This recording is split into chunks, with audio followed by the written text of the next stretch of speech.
When thinking of serious contenders to win the Super Bowl this year, you may immediately think of the Philadelphia Eagles, the Kansas City Chiefs, the Detroit Lions, the Baltimore Ravens, or the Buffalo Bills, and the list goes on. And all five of those teams won their division last year and looked really good throughout most of the 2024 season. They have earned the preseason expectations fans have for them, and especially the Eagles, as they absolutely dominated the 2024 postseason and were up 34-0 at one point in the Super Bowl. But everyone knows how good those teams are, and in today's video, we're going to discuss four of the most underrated teams heading into the 2025 season. We're going to discuss why each team is in today's video, each team's ceiling, and discuss the improvements they made to the roster this offseason.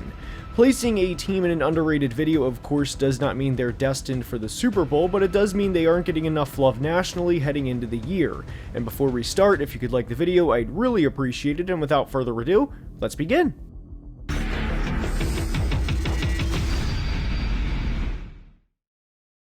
And we are starting today's video with the Denver Broncos. The Broncos had a tough start to the 2024 season as they started out 0-2 with a road loss to the Seahawks and a home loss to the Steelers. They surprised everyone when they not just beat the Bucs in Week 3, but beat them by 3 scores on the road. And there were countless positive things to take away from the 2024 Broncos season, but one of the biggest positives I think that should be taken away, aside from the obvious, was how well they responded to adversity after starting out 0-2. They put up just 26 points in the first 2 games of the year and committed 5 turnovers offensively. And the outlook of who Bo Nix is as a player now is much different than it was after the Steelers game. He put up 6 points in his home debut and threw 2 interceptions, and through 2 games had a TD to INT ratio of 0-4. And I know Broncos fans remember this because I know I would if these things were being said about my quarterback, but I remember seeing a lot of people take victory laps relative to their pre-draft takes of Bo Nix and saying how he played like the 6th quarterback drafted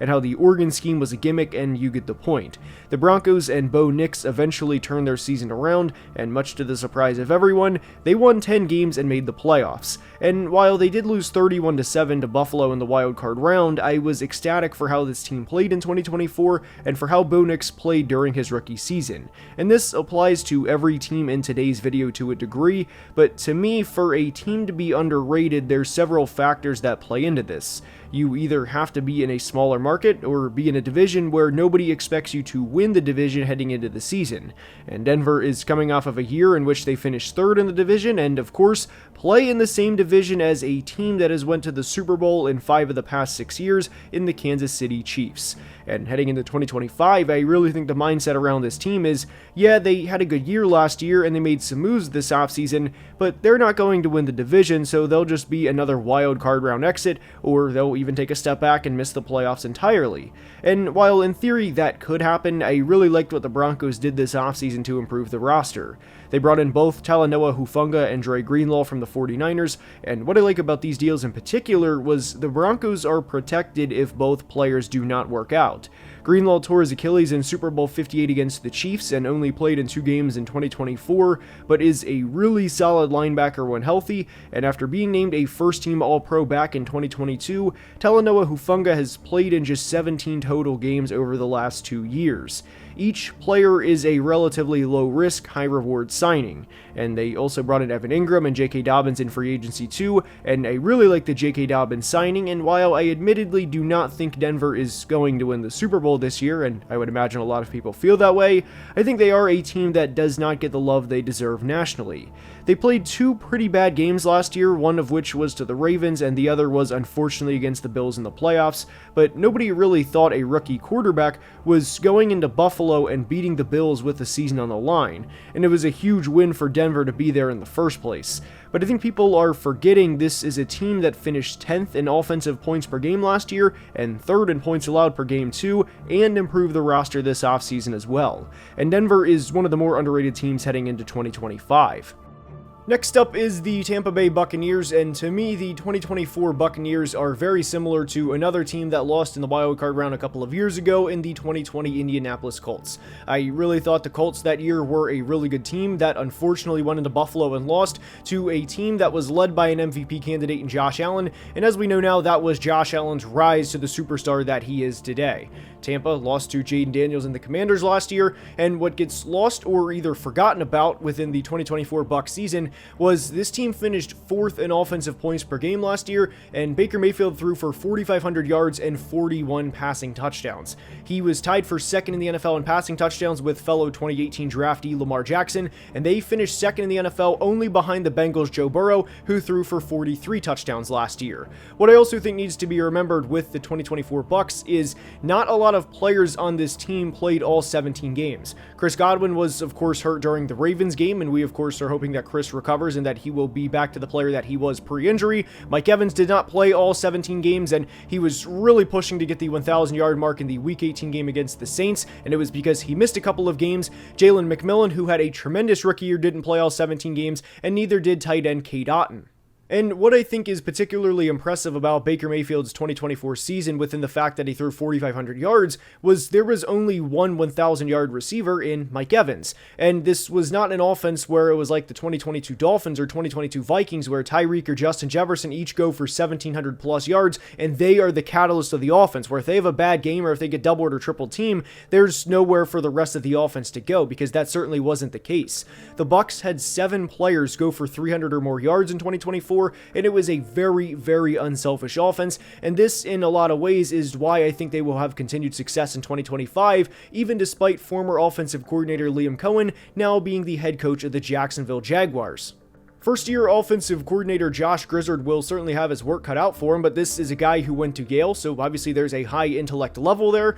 but he also was the Bucs pass game coordinator in 2024, meaning he was already within the organization. This is not a guy that was all the way out in Seattle or all the way up in New England or wherever, and that he's coming from somewhere outside within, that he's just meeting Baker Mayfield and Mike Evans for the first time. And the Bucs have a lot of stability along the offense from 24 to 25, and there may be a starter or two different from opening day last year to this year, mainly Chris Godwin, because we don't know if he's going to play in week 1 because of the injury, and then Bucky Irving / Rashad White and how the running back room plays out. But the point is the rest of the starters are exactly who they were last year, and this is an offense that finished top 5 in points per game last year, and a offense that put up 20 points in every game from week 1 through 18, including the wildcard round as well, with the exception of the 26-7 loss against the Broncos in week 3. Now, Tampa will certainly be battle-tested in 2025, as in the first 7 games of the year, they have 4 very difficult road tests in Atlanta, Houston, Seattle, and Detroit, and they even have a difficult road test in the middle of the year in back-to-back games of at Buffalo and at the LA Rams,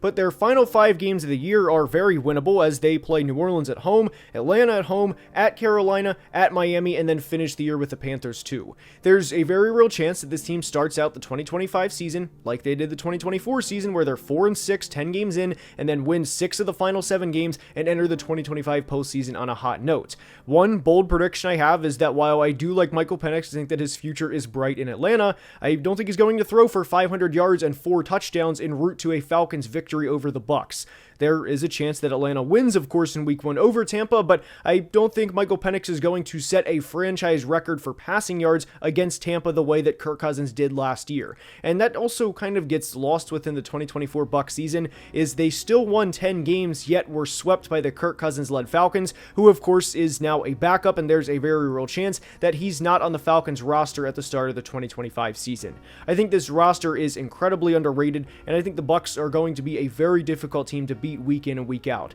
They're going to go through their adversity in 2025, just like everyone else, but when it comes hell or high water in January, this is going to be an incredibly difficult team to beat.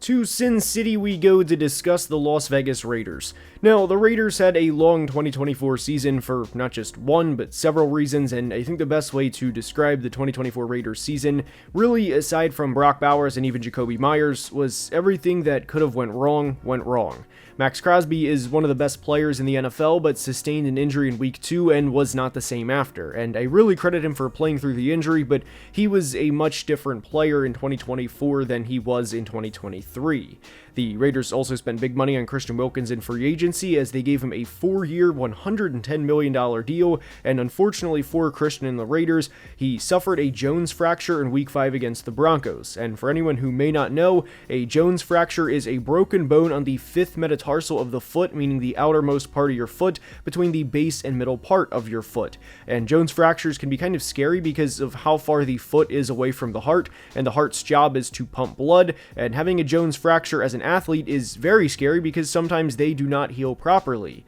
And on May 21st, 2025, Raiders head coach Pete Carroll described Wilkins' recovery as a difficult process and said, quote, "He's not ready to get back out and that we're in the midst of a long, challenging process," end quote. The Raiders also went into the season with Gardner Minshew and Aiden O'Connell as their top two quarterbacks, and needless to say, I was always hesitant on buying in with the 2024 Raiders. The injuries on the defensive side of the ball were very unfortunate, but I always thought this team was going to be limited. They also had 29 turnovers as an offense last year, which had them at 29th, ironically, and forced just 13 turnovers. And when you have a very limited offense, along with a defense that can't force turnovers either, well, you're in for a 4-13 season. Oh, and they also finished dead last in rushing yards and yards per carry, as Alexander Mattison led the team in rushing yards last year with just 420. Nice. Now, why I think the Raiders are underrated heading into the year is because this is a much improved team from where they were in Week 18 to where they are today.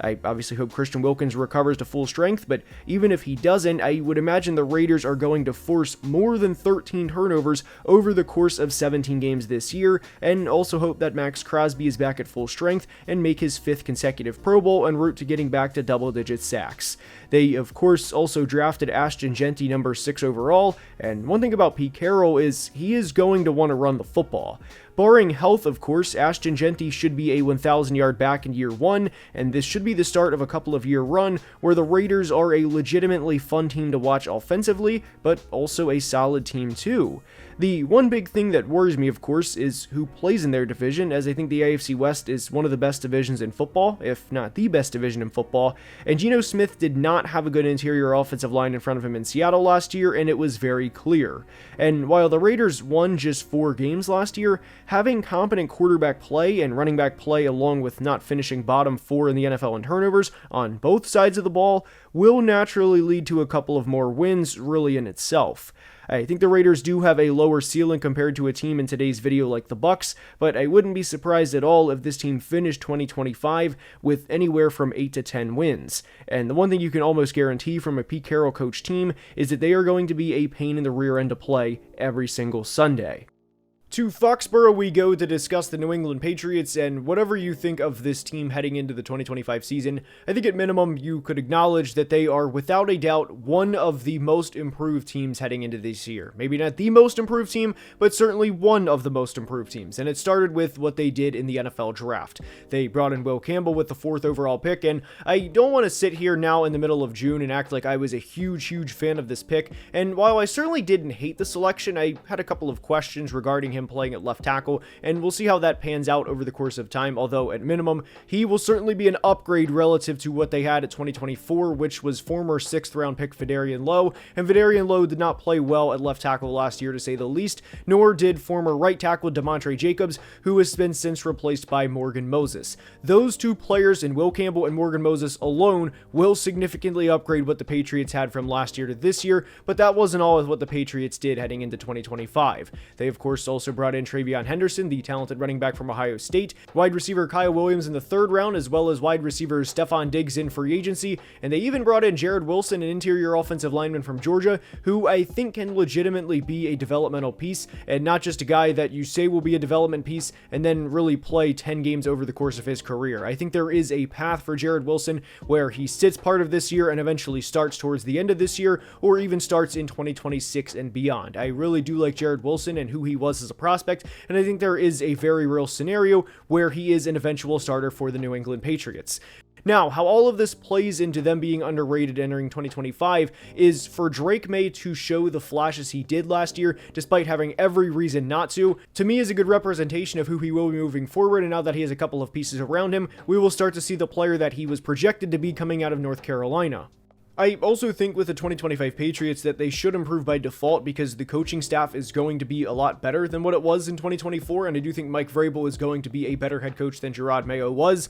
and a lot of my frustration with Gerard Mayo was either not taking accountability with things, and that was especially big after the Cardinals game, or when the camera would pan to him on the sidelines and he wouldn't be talking to other coaches, and a lot of the time he would just be standing there, which certainly frustrated Patriots fans, rather than talking to another coach, or rather than talking to a group of players, he would just kind of be standing there and you never knew what was going through his head in those specific times, and it was pretty frustrating to watch, all things considered. But when you look at the 2025 Patriots schedule, specifically within the first 8 games, I don't think there's really many games that you can circle that you definitively count as a loss for New England. Now, I will be direct that I don't think they're going to go into Buffalo and win in week 5. Could they? Yes, and they played them really tight last year, and I thought that that should have been one hell of a confidence booster for the 2024 Patriots, but if I had to go hell or high water right now, I would pick the Bills to beat the Patriots within that game.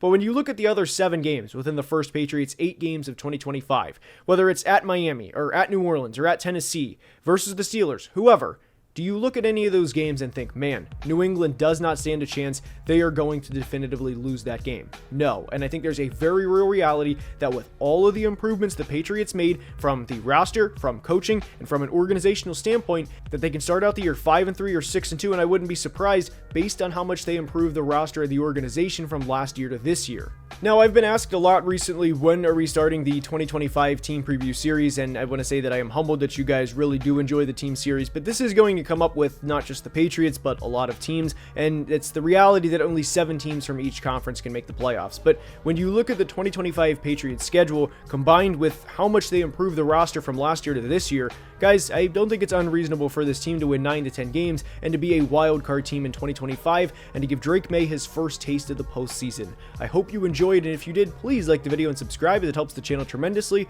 and we are closing in on 200,000 subscribers. Until next time, please be safe and have a great day. Love you guys.